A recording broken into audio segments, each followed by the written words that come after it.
series that happened at Kansas Speedway this week. This is 13 minutes, 25 seconds in. So, just so that I can know for the recording. But besides that, thank you all for tuning in. Very excited to talk about everything that happened this weekend. The biggest storyline heading into the Arca race, to be exact, was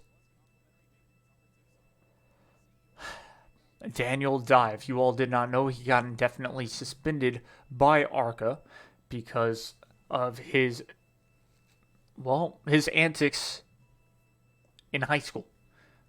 Senior in high school, so that means he's 18 years of age. And, well, when you're that age, and even sometimes 17, you can be tried as an adult. So, Daniel Dye, well, really, he even made a statement on his own Twitter page.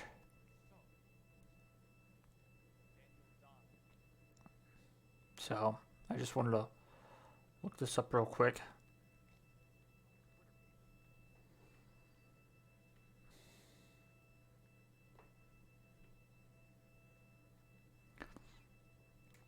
Because it's kind of ridiculous. What he got charged for was, of course, assault. He went around and he punched somebody very hard in their nuts. And, well, came back and they were saying, the person who got punched said that he had a ruptured testicle, to be exact. And so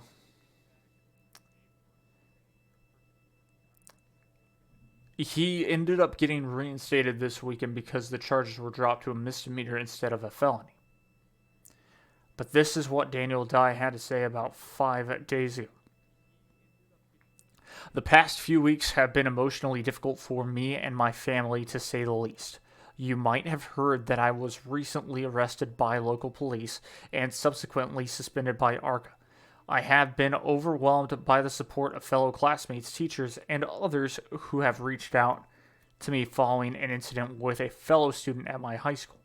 I'm happy to report Arca has dropped its suspension after my lawyer provided the state's attorney with sworn statements from eyewitnesses. Following review of this information and its own investigation, including a review of medical records, the state reduced the charge to a misdemeanor. Before I get back to racing, I think it is important to explain what happened that led local police officers to take me into custody. The facts are that me and my classmates have been engaged in a silly and admittedly immature game commonly played at the school between boys and involves hitting each other in the groin area. This has been going on since we were in 9th grade. The other student got me, and then I got him back. I want to be very clear that nobody was trying to seriously injure anyone in the game, and I am relieved to know that the other student has recovered. Well, I'm going to pause right there. There's another half for that, but just kind of breaking down what he had said right there.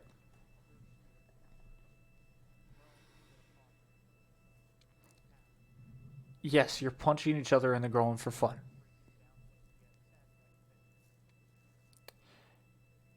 You're going to dig yourself in a deeper hole saying that you've done that. Due to the fact that, well, it's not really that fun to do. And it doesn't feel pleasant. In the slightest, it hurts. It's all happened to people. But besides that, so a 9th grader, you're 15 years of age. Okay. 10th grader, 16. 7th grader, 17. Yeah. By 18 years especially, when you know that you are on a national stage, yes, Arca, given what it's going through right now on a downslope, you're still on TV. You're still supposed to be a role, or now you've chosen this lifestyle. You're going to be a role model for everybody. So whatever you do that's wrong, you're going to get watched for. And he's saying that he's done this before and all of that. But come on. It makes him look immature. It makes him look worse saying that. And yeah, glad nobody was, in the end, everybody's made a full recovery. It doesn't matter. Dumb mistake at a young age. He may learn it. He might not learn from it. Might not. He might still do the same things. I mean, he's going to graduate soon. But as he says, as I look forward to my high school graduation, I am fortunate to have a career in auto racing. Racing is a sport dependent on good judgment and character, and I want to be seen as a positive role model in every walk of life. The great John Wooden said, winning takes talent, to repeat takes character. In my view, winning without character is worthless. My aim is to always be a leader on and off the track. For example, I am committed to raising awareness about suicide prevention and carry the Race to Stop Suicide message on my race car at every race I enter. While we are on the topic, suicide is not inevitable for anyone by starting the conversation, providing, Okay, so he goes on to talking about that. I am grateful to be able to pursue my ambition as a professional race car driver and will do anything in my power to rise above this incident and continue to be a positive example to others that continue this weekend at Kansas Speedway. Let's go racing. Daniel Dye. So there is assumption that it's most likely his PR guy that wrote this. Okay. Or PR person. And that's not that big of a deal. It's the fact that, he's admitting that he's done this multiple times. It still is just, I don't know. It feels like such a blank statement to me. It feels like, yeah, it answered some questions, but really? It's a tough line to cross, and now he's going to have to build his career up.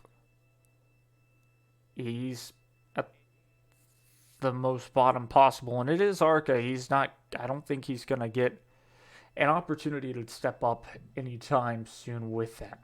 Now, starting about stepping up anytime soon, we get into the race. Kansas Speedway was filled with a bunch of action, 150 miles to be exact, so it was about 100 laps.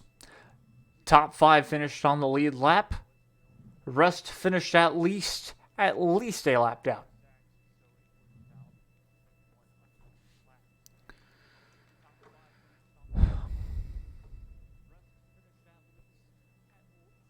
So, Will Kimmel lap down, Greg Van Aest a lap down, Ron Vandermeer Jr. a lap down, 2 laps down now, Amber Balcon 3 laps down, Tony Brettinger 3 laps down. In 10th, may I remind you, Zachary Trinkle 4, ZL Wilson 5. Bryce Hogberg 5 laps down again. And then Ryan Huff DNF'd with everybody else as they were 26 laps to 33, 41, 50, 69, and 100 laps down. Now we'll talk about 2 drivers who were 41 and laps down and 33 laps down. And this happened pretty early on in the race. Don't know exactly the timestamp of the incident, but it was pretty early on. So Drew Dollar racing Corey Heim for the race lead.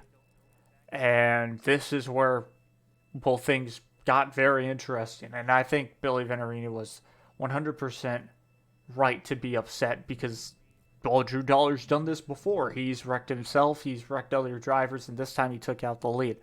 Drew Dollar was racing side by side. He dove it into turns 3 and 4, tried to stick, and when you do that, and you get onto the bottom of the racetrack at Kansas Motor Speedway, especially on a hot day in Kansas, that track is slick. You're running most likely the middle to top groove during the race, so that bottom lane is going to be very, very slick, especially in the daytime. Maybe at night it will have more grip, but for sure in the daytime it doesn't have as much grip as possible. Well, Drew Dollar loses it, and you can kind of tell on the replay his car starts to get loose. That's something that NASCAR fans and drivers and media personnel say that they ran out of talent when that happened. So he washes it up at the racetrack, and Corey Heim, the point leader, I believe, heading into that, was trying to, well, he was keeping it near the wall. And may I remind you, Drew Dollar and Corey Heim are friends. And this is Kyle Busch Motorsports in the Arca series with Billy Venturini Motorsports, both run by Toyota, both when you move up are most likely going up to JGR, Joe Gibbs Racing. And of course, you know, if they do step into the trucks, well, everybody's going to be in KBM because that's what Kyle Busch Motorsports is basically Joe Gibbs in the truck series. So either way, Drew Dollar slides up, takes out the leader, takes himself out as well. So Corey Heim's got to go to the garage. Luckily for Corey Heim, he was going to race in the truck series that evening. So he still had one more race, and he took the interview like a champ. He was just like, it's racing. It was hard racing. He slid up, lost it a little bit, and I happened to be the one that was right there and got involved. Not that big of a deal. He had to move on. He had to go and get ready to be in a KBM truck and have a chance to win because that 18 or that 51 truck, there we go, the 51 truck has been very, very fast this entire season. So both those leaders got taken out. Drew Dollar tried to come back on the racetrack, wasn't able to. But this led Billy Venturini into a phenomenal interview.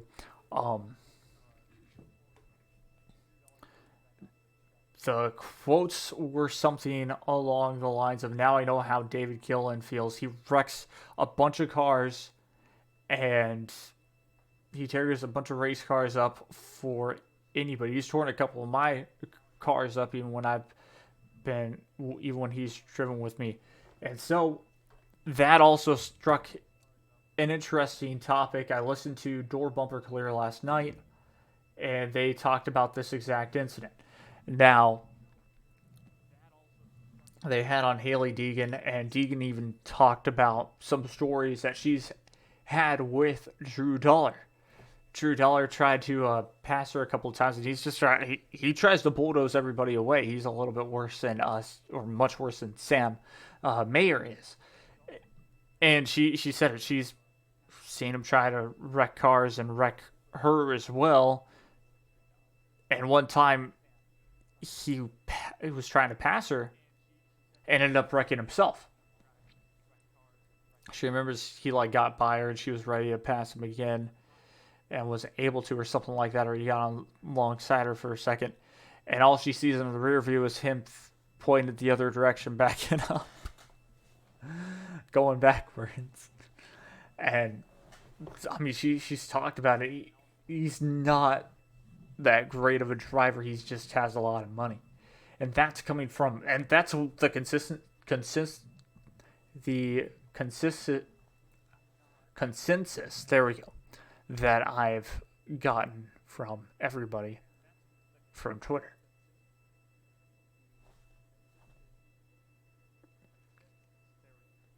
So I mean, there's that for sure. There's just not that much else to really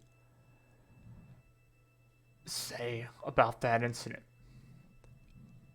And again, there were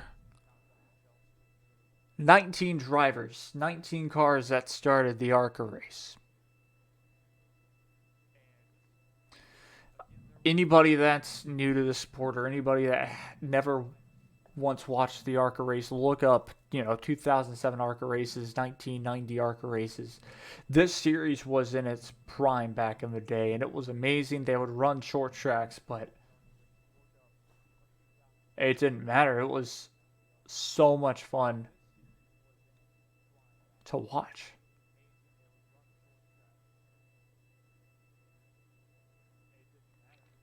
And it was amazing, incredible to watch. I remember being a kid watching some of the Arca racing and being like, whoa, this is kind of cool. I mean, Danica Patrick was in the Arca series, Scott Speed in the Arca series, Ricky Stenhouse Jr. There's a lot of crazy good races out on YouTube just from those, and people have even broken those races down too. But now it's not even remotely close to what it was. So 19 drivers started this race. How many drivers finished on the lead lap? 5. 5 single drivers finished on the lead lap. Traffic played a huge role, played a huge factor into this race to the point where Nick Sanchez ended up winning. Nick Sanchez won the race. Raja Karuf, if you don't know that name or if you know that name, he comes from the background of iRacing and a couple of late model races as well that he's been able to do. He raced in the Xfinity series and did a pretty decent job, in my opinion, in those cars. So he's looking like he's going to skip completely the truck series and just skip forward into the Xfinity series because that might be his best luck, even though, in my opinion, maybe you do the truck series just a couple of times, because I think to me, and we'll get into the talk of the truck series, I think if you are able to learn how to mess with the dirty air and things like that, it'll really help benefit you into the future, into the Cup Series if you make it that far, more than if you just jump right into the Xfinity Series, because those cars are completely different than Cup now. Even though Cup Series has raised up their horsepower, it's a little different for sure. But moving forward to that, like I said, 5 drivers finishing on the lead lap.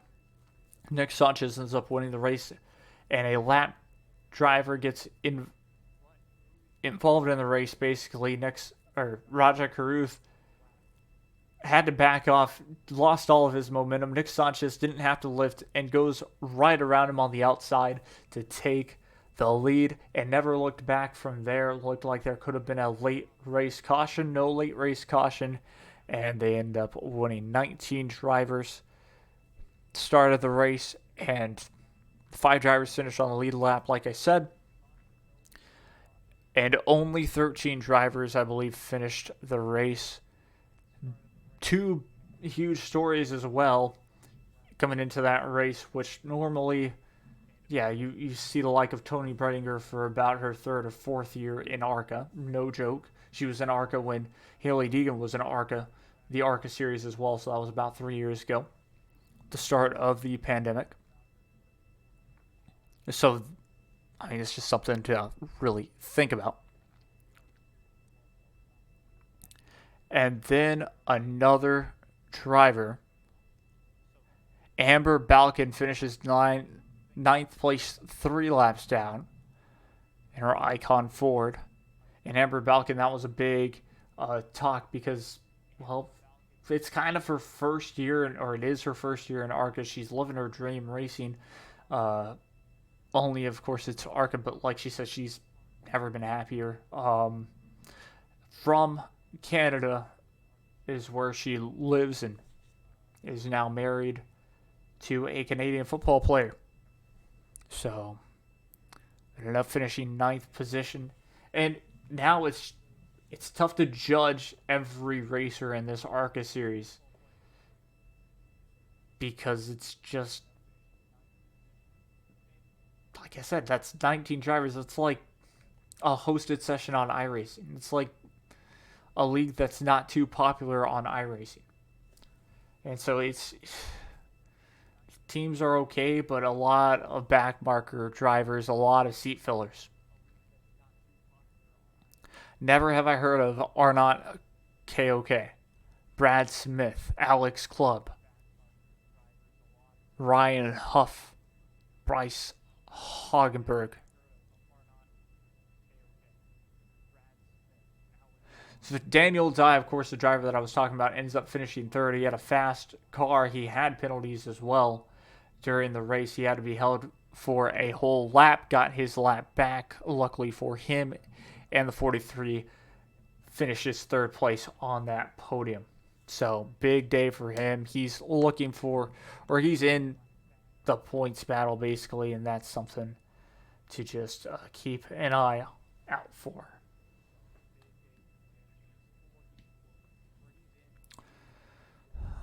Well, we'll take a quick little break here. When we return, we'll talk about the Truck Series. So, we'll be right as we go. And, well, we're going to get ready to talk about none other than the beautiful sight of the Truck Series here very, very shortly. Once again, you're watching, listening to, well, racing talk, I guess. We'll find a permanent name for this little thing, but that's what I'm going to call it. So let's get into it now. Talking about the Truck Series, well, they raced at Kansas right after the Arca Menard Series. Rain had stayed away for this gorgeous, gorgeous Saturday in Kansas City, Kansas. Track located right across Children's Mercy Park. Children's Mercy Park, where Sporting Kansas City plays. So, we get back into it. Before we talk about the Cup Series, we'll talk about the Camping World Truck Series.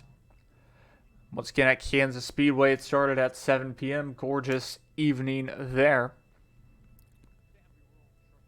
Zane Smith ended up winning. That would be his third win, I believe, of the season. He's been on fire, winning at Daytona, Circuit of the Americas, and none other than now at Kansas Motor Speedway, or Kansas Speedway, almost winning at Las Vegas, and his truck ended up being deemed illegal. So, well, he ended up getting disqualified for that race. But Zane Smith really rocking this season and has been nothing but a favorite. Not only a crowd favorite, but a favorite in general. I've been able to actually talk to the man. I got to ask one question when I was at Circuit of the Americas about that. How are you going to how are you going to be able to use that strategy to your advantage to get the victories? What I said, somebody brought up what he said about his strategy. So he talked about that. It was very cool, very nice guy. Seems very humble about his position. But yes, Zane Smith ended up winning the race. Now we take a look back at how it ended up going. And the race, started off very interesting. 17th position is where Hailie Deegan ended up 17th or 18th position where Hailie Deegan ended up starting. That was, of course, the highlighted driver that I always like to talk about. I am a fan of her, but it does not matter because, well, I'm still critical about this driver. This year, it's just been a lot of bad luck and not a lot that this driver can do to get away from the luck.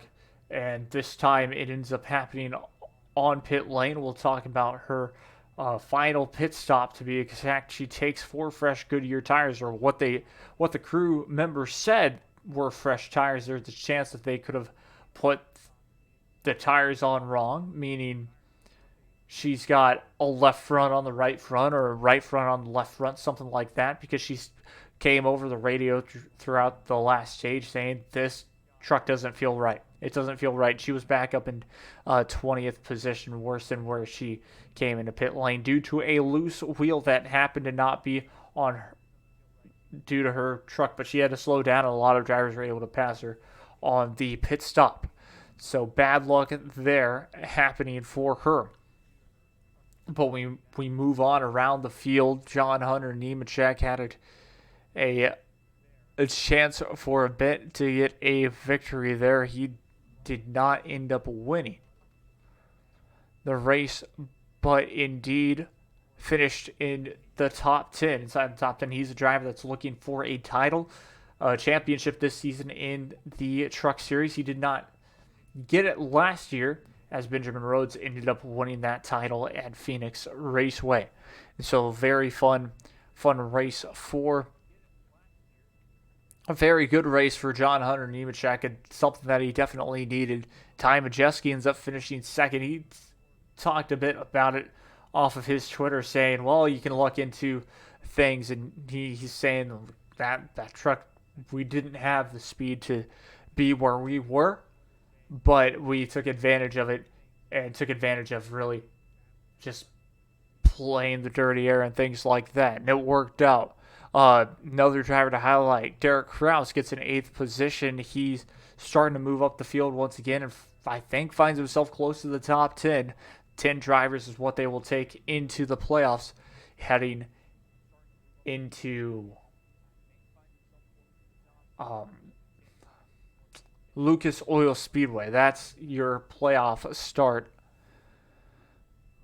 Chandler Smith gets 4th position. He was on a hot streak there early on in the season. He's full-time for KBM, and now finds himself kind of not necessarily doing bad, because in 8th place isn't too bad, but he ends up, well, getting 8th position. So something to look out for indeed. Now, it's just saying, I guess, hold up, because I want to look at the standings in general, and I think that's exactly where we can look at the standings here popping up.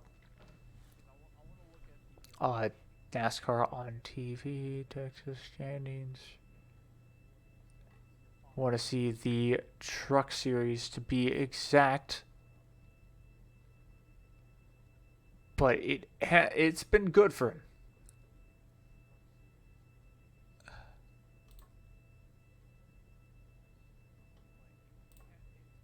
And now we look at the NASCAR Camping World Truck Series standings, as I didn't necessarily go off of everybody there, but Ben Rhodes holds the lead with 2,025 points. He does have a win in his belt. Same thing with John Hunter Nemechek, just one win. Zane Smith has 3, the most out of this season, with Chandler Smith having 1 win. Those are all your different race winners so far. Chandler Smith, like I said, the last one to win. Ty Majeski sits in 5th position, getting that 2nd position. He's been right there to get spots. Carson Hocevar sits 7th. He's been so close to getting a race win. And so now you look at it, all these drivers on the bubble from basically, I'd say, 5th on down, because they haven't gotten a win yet. Ty Majeski, Stuart Friesen, Carson Hocevar, and Christian Eckes, as well as Grant Enfinger and Matt Crafton, who holds the final spot in the playoff spot so far with 2,001 points. Just having really good finishes for Matt Crafton has been key. Tanner Gray just sitting outside the top 10. He's had some good finishes this past weekend. Did not necessarily have the best one off those final restarts. He was battling inside that top 10 for a while, kind of fighting there, and then off that final restart just could not hang on to a lot of spots. Drops all the way, well, actually started back there and fell all the way to 18th. Haley Deegan gets a 17th place there, and that's your kind of DGR Crosley update with the 2 full-time drivers there. The 17 truck, though, was driven by, I believe, Ryan Preece, and, well, that man just finished outside the top 10 in 12th position. So that's where the trucks should have ended up finishing, was around that top 10 spot, but just a lot of things ended up going wrong for DGR Crosley.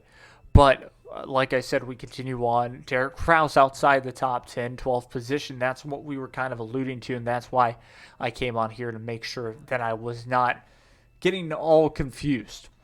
Derek Krauss sits in 12th place, does need a win to lock himself in my opinion. He's not that far behind, only 37 points back here, and 17 points back of Nemechek, or Tanner Graham, my bad. And plus 20 points is Matt Crafton at the moment. He's plus 20, so he's 20 points ahead of the cut line from Tanner Gray. So that's something pretty interesting. So it's about 37 points on back from the cut line. Is Derek Krauss. Parker Kligerman, not full-time, but he holds himself technically in 14th position. Then the driver in the number 25 holds himself in 15th. Timmy Hill is 16th place. Now, yeah, we'll talk about Matt Benedetto. Dibby is 153 points behind. He is full-time in the Truck Series now, 66 points back of the cut line, to be exact, on the plus-minus. So just a lot of drivers. Like Matt Benedetto did very well at Kansas Speedway. He came up the field and had an opportunity, I believe, to get a top 10, and I think ended up just securing it. So he's got some pace at tracks that he definitely knows, at mile and a half coming up this Friday as well. We'll take a look at Texas Motor Speedway. We'll talk about that race weekend on Monday, as well as getting the Xfinity Series the Xfinity Series will break that down too. But Timmy Hill 16th place, Kobe Howard 17th, with Chase Purdy 18th, and Austin Wayne Self 19th. Lawless Allen 20th, Tate Fogelman 21st, 22nd is Spencer Boyd with Chris Wright 23rd.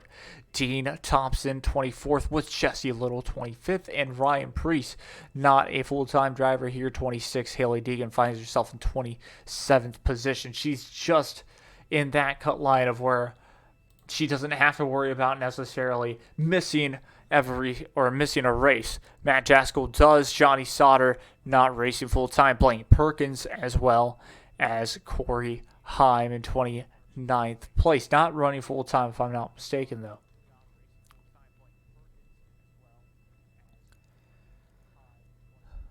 But the team is running full-time, and that's, I believe, why they highlighted his name. The 51 truck has raced in every single race for the owner points.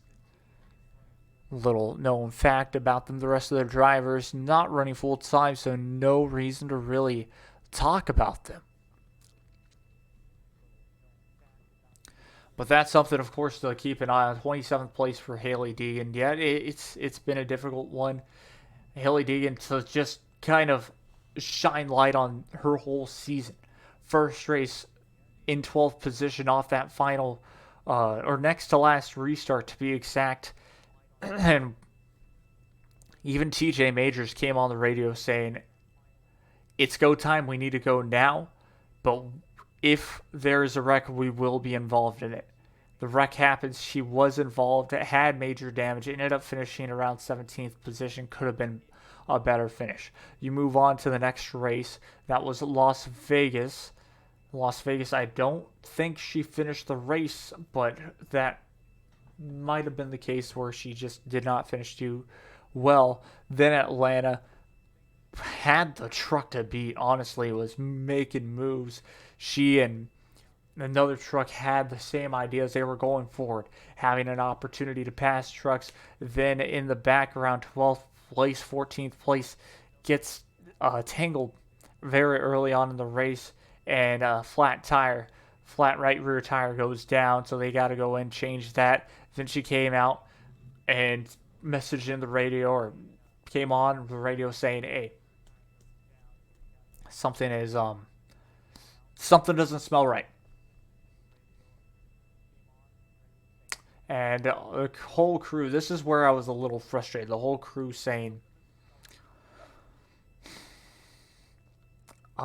it's just the rubber debris. It's not that big of a deal. There's nothing wrong with it. Then she said, my back's getting pretty hot. My back's getting hot. My back's getting hot. It came in like 3 laps later, and it was like smoke, and she couldn't breathe. And came in there, and like they tried to put out a fire, and she inhaled the fire extinguisher fumes. That happened. They take a week off. They went to Circuit of the Americas, and running her line, nothing that she could do. One truck goes wide and breaks her steering. In the final stage, just about, Zane Smith ends up winning that race at Circuit of the Americas. And she was making up positions. She was expected to finish top 15, which was going to be a really good day for her, considering the season that she had had up until that point. Moving forward, you go to Martinsville. Well, what happened at Martinsville? Simple. Johnny Sauter comes into town, and, well, the washed up fat guy wrecks her in stage 1. She gets ran into the wall. Luckily, a caution happens. She's not a lap down yet. Comes back out and tries to pass Lawless Allen. Lawless Allen bumps her out of the way like 3 different times. She couldn't make up spots because she had to use up her stuff to try and control that position from Lawless Allen. She calls him out. He calls her the one that's driving bad. All of that fun stuff. And the famous line that came from her this season was, these guys race like ass clowns, as well as he don't know what he's doing.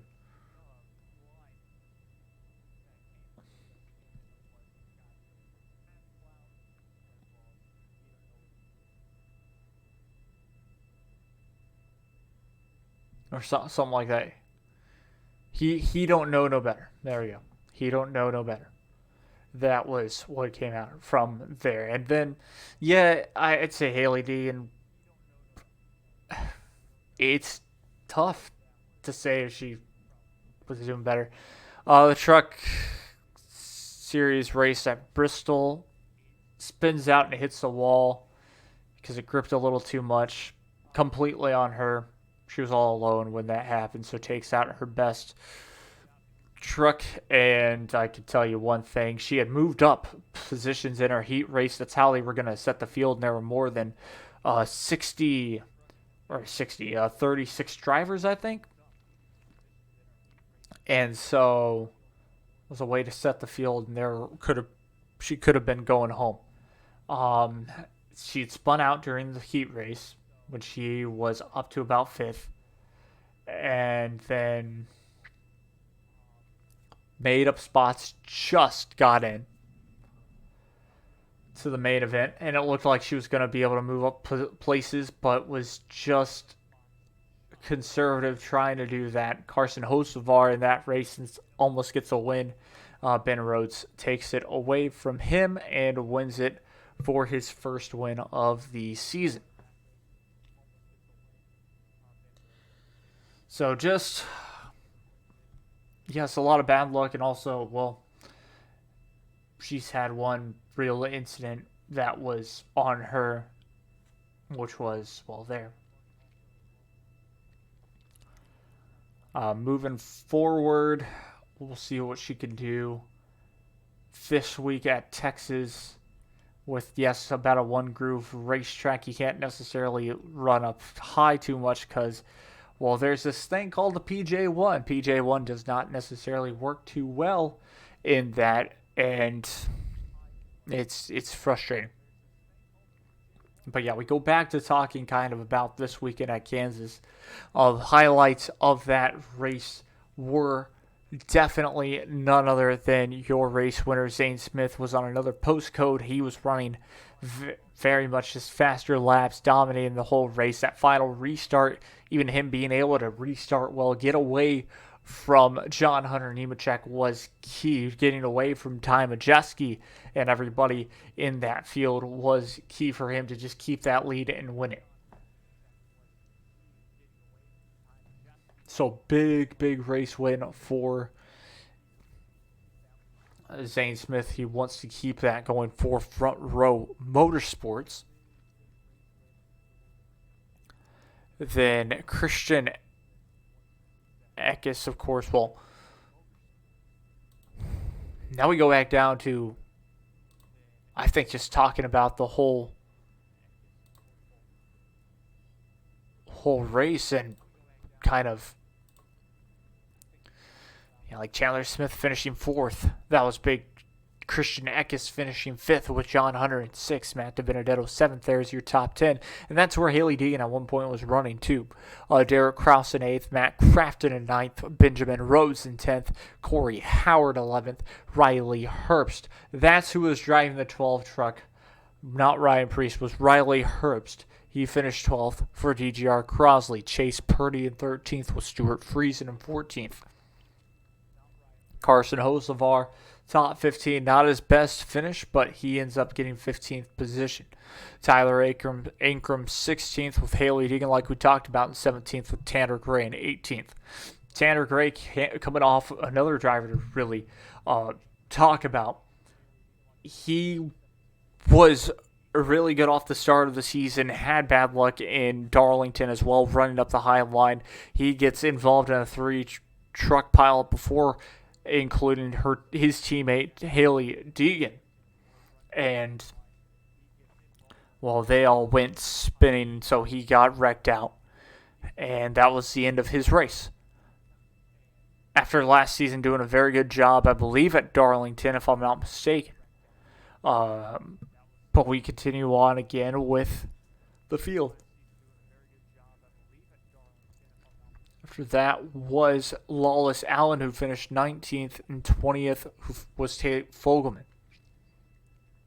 21st, Timmy Hill. 22nd, Dean Thompson. Austin Wayne Self, Jesse Little, Chris Wright, and Jack Wood, all the way down to 26th there. Timmy Hill, maybe Tyler Hill there, in 27th. Both of them just say T. Hill. Huff in 28th, and Hutchins in 29th with Jacob Rayumi in 30th. Boyd in 31st with Perkins in 32nd. Corey Heim 33rd. He just ends up finishing with Mills in 34th and Jesse Uwuji in 35th. Both of them DNFing out of the race, starting parked for both of them. So a lot definitely happened in that race. Going back and forth.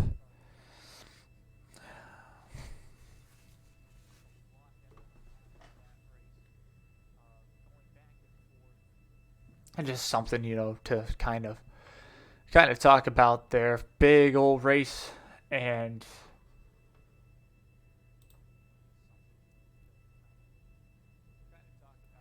just exactly what happened. Zane Smith, your race winner. Well, really not much else to talk about for the Camping World Truck Series. Like I said, they're off to Texas this race weekend. So tune in for that race, FS1, Friday, May 20th, 7:30 p.m. Watch on Fox Sports 1, Texas Motor Speedway, like I said. So they'll do qualifying during that day, and practice will be half an hour qualifying, and then, or half an hour practice, then qualifying right after. Should be fun. Well, we'll take another quick little break, and when we return, we will get you set up for the final segment, which will be the Cup Series there. And real quick, let me remind you, Friday we will be going live once again, I think, for a little pre-race show for the W Series. Kind of giving you my expectations for the whole race weekend of that. Just of the W Series, to be exact. We will not be covering anything else. Monday, breaking down the NASCAR Series. If not Monday, Then Tuesday breaking down NASCAR, Monday breaking down W Series. All of those will be posted on YouTube.com, !YouTube if you want to subscribe if you're new to that. And if you're new here, and you like this content, feel free to hit the follow. All right. Well, we're back. Final segment of this show. It's what at least I plan on it being. If we have extra time, maybe we'll talk W Series. And again, this all goes to YouTube, so it's like, separate videos for each. And that's all that we, are going to talk about during the F1 week, kind of. I mean, there's no necessary reason for me to talk more. F1's already hugely so popular that so many people want to cover it. I know this is kind of off topic to NASCAR, but so many people already want to cover that. So many people already want to cover this week of Carb Week, as it, I believe, started either today or it's starting, next week. But I believe next week is a little too late. I don't know. Either way, I saw that there was some practice going on, so we'll leave it be. We're here to talk about NASCAR right now. We're here to talk about the Cup Series. Let's get into it, because it is the Cup Series time. And of course, as always, so much to talk about for the NASCAR Cup Series race. It was a very, very good one. And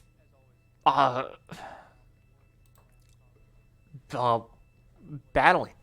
I mean, what you wanted to see in a NASCAR Cup race, you were able to see it at a mile and a half, especially. We talk about it. Kurt Busch ends up winning. Kyle Larson finishes second.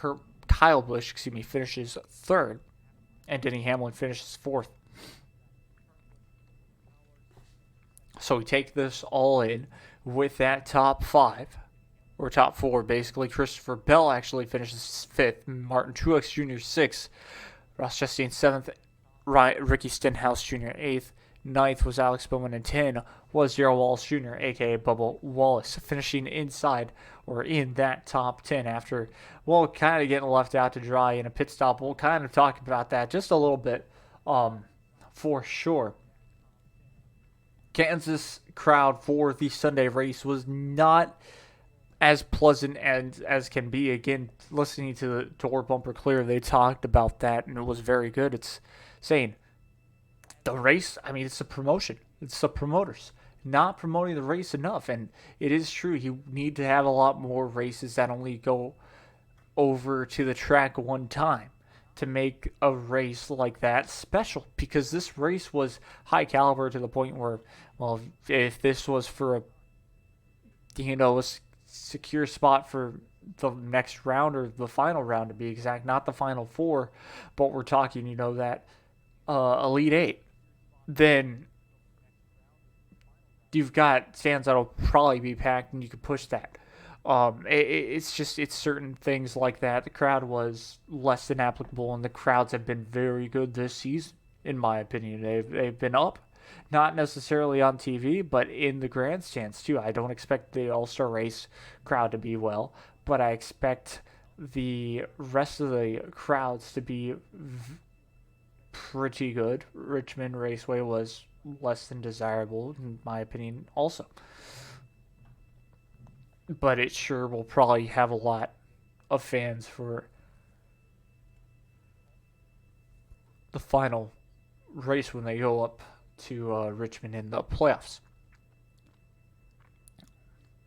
But again, we talk about how the race was very good racing. We had an early caution, the 14 car of none other than Chase Briscoe spins inside into the grass, and that brought out our first yellow. But even beforehand, that evening, that Saturday to Sunday evening,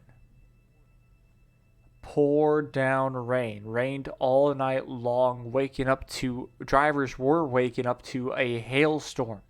It started to Hell, not terribly, but it definitely was enough to cause a bit of concern. With that being said, normally when it rains, it washes off all the rubber that drivers have laid down during the race weekend, which rubber especially, as long as you're not in the marbles, you have more grip. The tires, it doesn't wear as bad as if it's completely green. That's where the tire wear, you'll see it spark up for sure. So with all of that happening, we saw a lot of tires go flat and drivers really using the air pressure to what they wanted to say was their advantage ended up being downfall for a lot of drivers.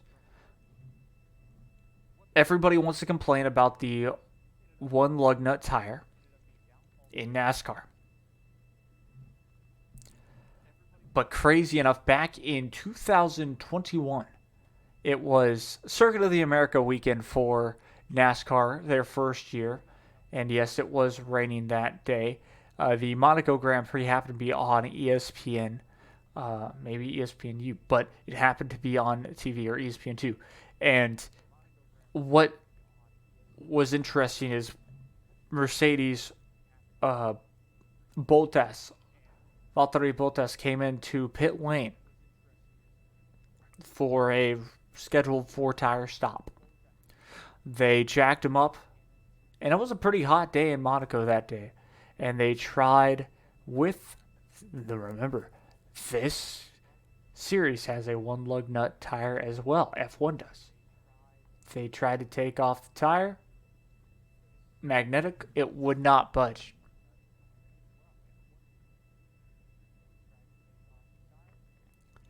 So the tire would not budge to come off. And that has been the longest pit stop ever. They had to retire the race car. They tried to get it off there. Then they took apart, obviously, the car, sent it back up to Mercedes headquarters, and there they were able to get the tire off finally, and they reported that the tire was off, and it was officially the end of that whole thing. My point is, this is not NASCAR's fault, the one lug nut crap. It's not. It happens in every single sport that has that one lug nut. It just...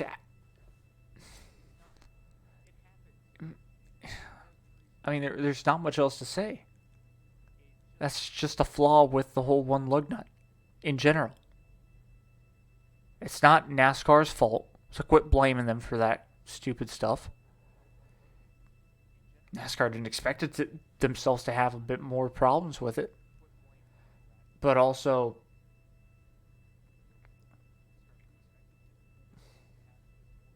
we do see, I mean, now, loose wheels, again, we saw it happen in the Truck Series.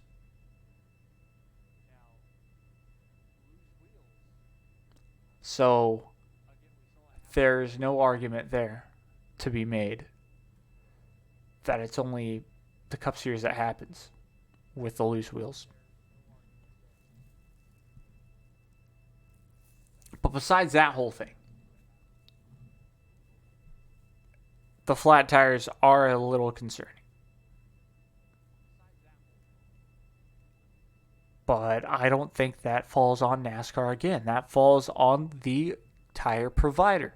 That is Goodyear. Goodyear has not been able to really make a phenomenal tire just yet this season. And because every single team, what the key to do to make your car turn well, especially at a 1.5 mile racetrack like Kansas, you turn down your air pressure to about the lowest that you can possibly go that's legal. And what that does is, well, it heats up the tire faster, but there's a bigger chance that you might have a flat tire and it's going to wear faster. It's all fair for the strategy.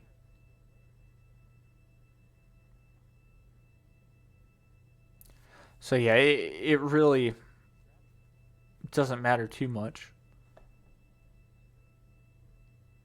He I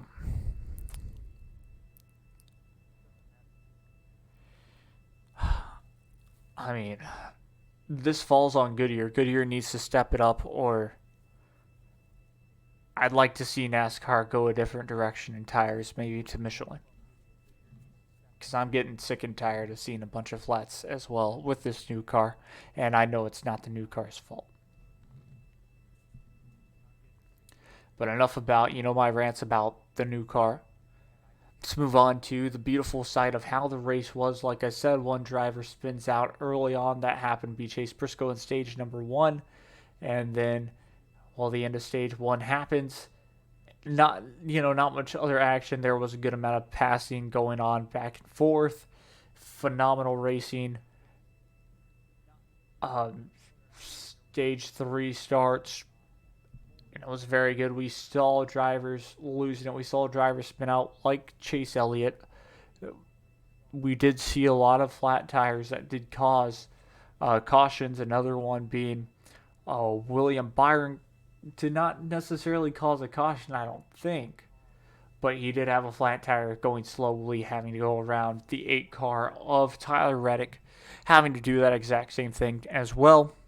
So his luck kind of continues, his bad luck kind of continues. Now, it's not been terrible luck considering he's had chances to win and he's finished inside the top 5 for most of the race weekends. With all of that being put together, it was all in all a very, very good race because the finish was amazing. We had Kurt Busch and Kyle Larson, and even Kurt Busch and Kyle Busch duking it out for about close to 20 laps. And it was absolutely amazing. Well, a lot of different race leaders. Final pit stops happened. This is where, it gets interesting. We have a spinner entering pit lane, maybe. Or maybe I was thinking of a different pit stop by either way. Harvick spun out in front of pit lane. That ordered a yellow flag.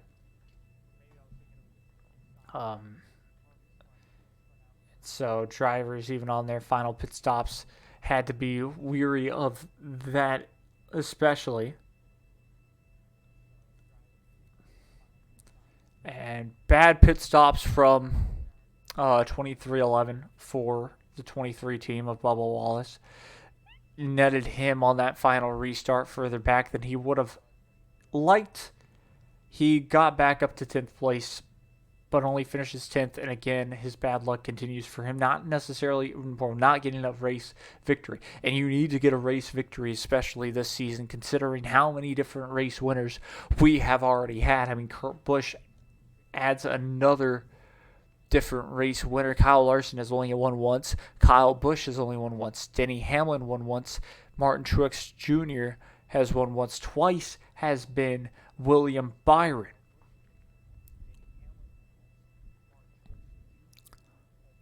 Ross Chastain has won twice. So there's only been 2 different winners that have won more than once. Ricky Stenhouse Jr. hasn't been able to just close the gap just yet. Alex Bowman has won. Austin Cindric winning the Daytona 500. Ryan Blaney hasn't. Austin Dillon hasn't. Brad Keselowski hasn't. Kevin Harvick ended up finishing 15th. He has not won a race yet in a while as well. Joey Logano winning last week. We talked about that one. He was trying to stir the pot once again and saying, hey, if William Byron wants to continue on, go for it. It's not in his best interest to do that, though. But William Byron not retaliating this week was perfect. Because you save that for the playoffs when the 22 might be struggling, or when the 24 might be struggling and maybe won't make the next round. Or maybe, he's going for a race win for a place in the next round, And maybe it's a must-win situation for both. That's even better, in my opinion. You wreck the 22, you most likely don't get, deemed from NASCAR. NASCAR just basically says, hey, look, you can't do it again now. We'll come down on you if either you wreck each other once again. Very much as simple as that. It's not like William Byron didn't finish the race, because he did. But that reminded me so much of 2020. Me sitting on the couch, one of the first pandemic iRacing races. Timmy Hill ended up winning. And if we recall, the best thing happening, if they were all single file, we wanted a different race winner. Timmy Hill sends the bumper to William Byron. William Byron gets out of the groove, ends up not finishing second that race in the pandemic. We all loved it. And that wasn't even the final lap. Timmy Hill used his chrome horn. He used his bumper. Knocked him out of the way. But now we're saying, no, we didn't like that move because he didn't try to pass him. We could say the same thing about Timmy Hill in that race, too. That's where the double standard I'm kind of frustrated with. But besides that, the rest of the field, like I said, has not won a race just yet. Oh, Chase Briscoe, I take that back, has won. Eric Almirola has not won just yet. Eric Jones, same deal. Daniel Suarez, not yet. Cody Ware definitely hasn't. Justin Haley hasn't. And BJ McLeod has not indeed won a race. But the point was a phenomenal race. There's not necessarily too much else to really talk about with this besides crowd not necessarily being too well. There was breaking news out of there was more to talk about in the Arca segment, but I kind of did talk about it now. Drew Dollar and Billy Venerini and Drew Dollar and now have beef on Twitter, so that's pretty interesting. But breaking news has come out of the NASCAR world. It is a little bit more pop culture than anything, but it is breaking news anyways, and that is that Kurt Busch's wife has officially filed for divorce against Kurt Busch. So in the NASCAR side of things, Kurt Busch does not have a wife anymore. Still has the Monster Energy sponsorship, as we all know. And got that win. This is also why I haven't touched up on his race victory yet. Him being able to beat his brother and beat Kyle Larson and raced him cleanly was absolutely insane, considering what this race meant. Not only was he driving the number 45 car, which was Adam Petty's number, but he had the Jordan brand on his car. And this is a very cool thing. With having that Jordan brand on your car, with having the owner, I believe, might have been there, it's something, that can spark interest. This is an international brand. And especially if the brand can kind of market this, it's a big win. Jordan wins his second race as a car owner, team owner, and this can spark a little bit of kids being, excited. That's interesting. And he sponsors the NASCAR team. They have wins. They're popular. Yeah. Then it continues on. And it can spark, the 1849 demographic, and that's, big old hole that NASCAR is still trying to fill. And I can also talk more about that. Like, there are some ideas to try to get that demographic going. get people to the track, get people to, see their first race for an acceptable price. Make it kind of more of a party sort of atmosphere. Make it, I don't know, having headline bands that aren't country stars are key. Nobody wants to go watch Blake Shelton. People wanted to see Ice Cube at the Coliseum. Pitbull.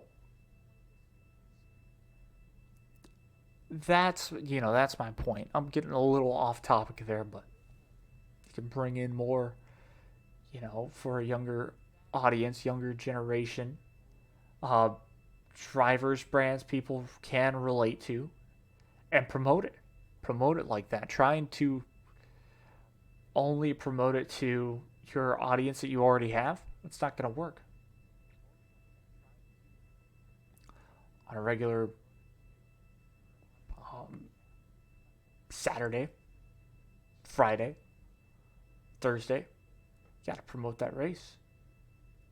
And I know that I see them doing that on FS1, but how about regular Fox? Just get people talking about the sport is always key. Get younger generations talking about the sport is always a good thing. Now, of course, you can also look into the merch side of things, and I mean video game side, motorsport games. That's a whole other subject, but they buying a company and now NASCAR not necessarily having a good game is, well, that's a problem. When what's their face? Codemasters partnering with EA couldn't have been any better. Not necessarily because they have DLC, but because they, from 2015, Codemasters game was garbanzo means it was a dumpster fire of a game. Then they got content creators to go and test it. 2016 was a huge improvement. Not to mention 2017 only built that, kept building. 18, great. Now we can answer questions from interviews. 2019, a little bit of a copy paste, but they added a little bit more of a story. Okay. As well as F2 cars. Now 2020 was a big step forward, adding create your own team. You can be your own car owner, and that was a big step as well. That was what somebody. My point is, it was an improvement in itself, and that's gotten younger generations to kind of say, "Oh, cool, I enjoy F1 because of the video game." Not necessarily because of Drive to Survive or a TV show, which let's be fair. That's not NASCAR's way of doing it, and that won't be. But yeah, it's just things like that, things for younger generations to be able to relate to, and TV ratings might be good, but attract them to actually go to a race. Make it worthwhile. Make it a whole weekend worth of fun. A concert. Green Day's playing at Circuit of the Americas for the F1 race this season. Or at least one of them. For one of the race days. That's a worldwide band. Everybody knows Green Day. Not everybody knows Blake Shelton. And, just having those younger stars would always be key. But yeah.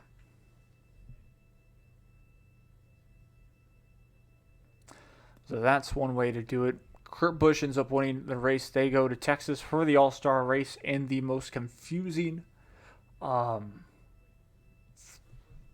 sort of thing possible. It's the All-Star Open makes sense. The rest of it does not make a lick of sense. So, either way, that's really kind of all that I've got on all of this. Thank you all so very much for watching. Um, yeah, remember tomorrow. Expect this on YouTube. Um, Wednesday I'll probably go live. I might race some, and that's about it. Thank you all so very much for watching. See you all later. Adios.